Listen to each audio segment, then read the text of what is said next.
What's going on, my friends? Eddie Walker here. Today, I'm going to talk about EQ and the things I wish somebody would have told me when I first started music production. Let's get into it. Okay, one of the first things I wish somebody would have told me is that even your instruments that are higher instruments have low energy inside of your production. Let's open up this EQ so we can see what it's doing.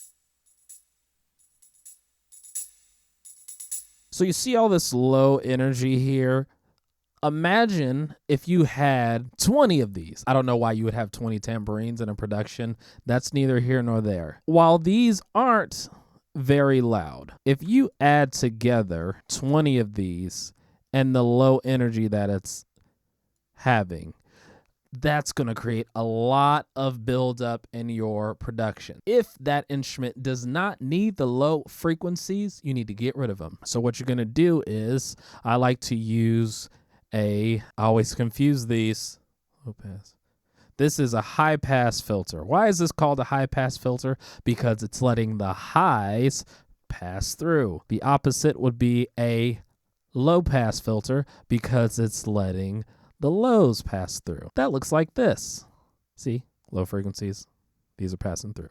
Anyway, so if I wanted to take these low frequencies out, I would do a high pass filter, or sometimes it's called a low cut, and I would put this on here. This just ensures that in the back end, when I'm putting a bunch of tracks together, if an instrument does not need low frequencies, I'm EQing that completely out, and then I don't have to worry about it later down the line when my mix sounds muddy. The other thing I wish somebody would have told me is that using the extremes inside of your EQ is going to work for the context of the mix.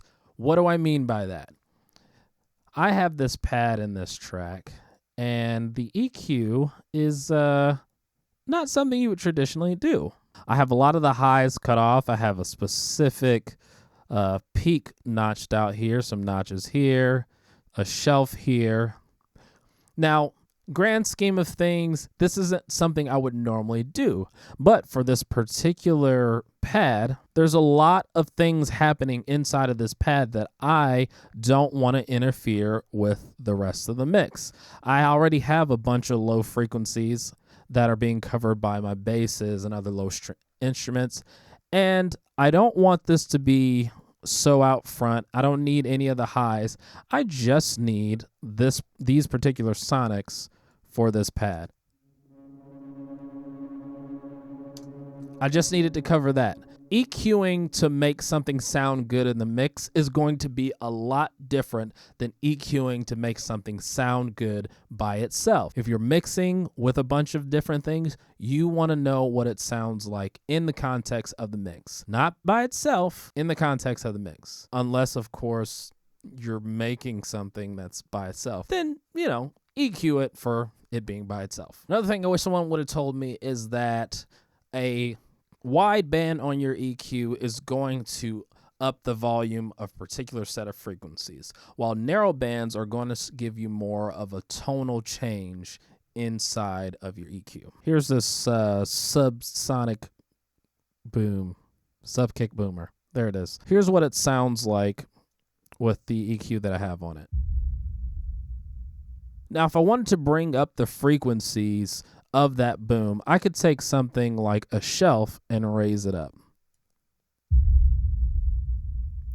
Now, if I wanted to bring out a specific tone, I would come and bring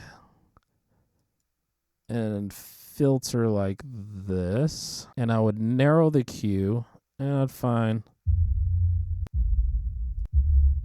You hear how that changes the focus of what that kick or whatever it is doing. It's changing the tone altogether. Whereas if I'm upping a band, I'm just raising the volume of that frequency band. This makes a huge difference in why you're wanting to use an EQ for a particular instrument. Do you want to change the tone, or are you looking to enhance an EQ band for that instrument? Another thing I wish someone would have told me is that not every band inside of EQ is needed for each instrument. So let's say you have a guitar and a piano playing together. There are specific tones and frequencies that make each instrument pop. But if you take certain frequencies out of those instruments, you still recognize that those instruments are what they are. Piano, for example.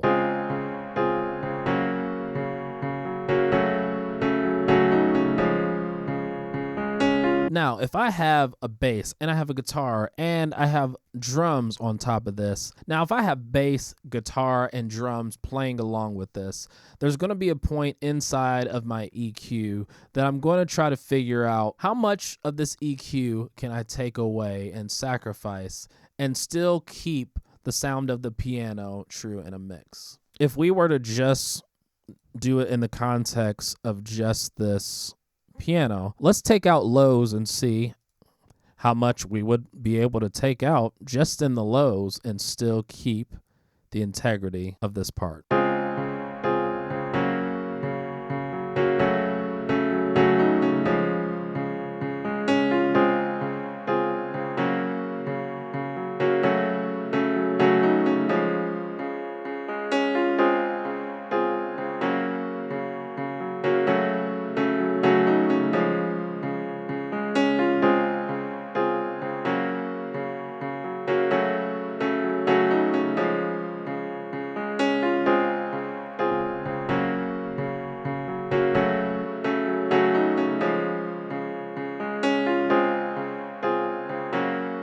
So if I go with the EQ that I made for this piano, I now would have room for drums, I'd have room for bass, any low instruments, because this piano doesn't necessarily need the low end for it to be heard and understood.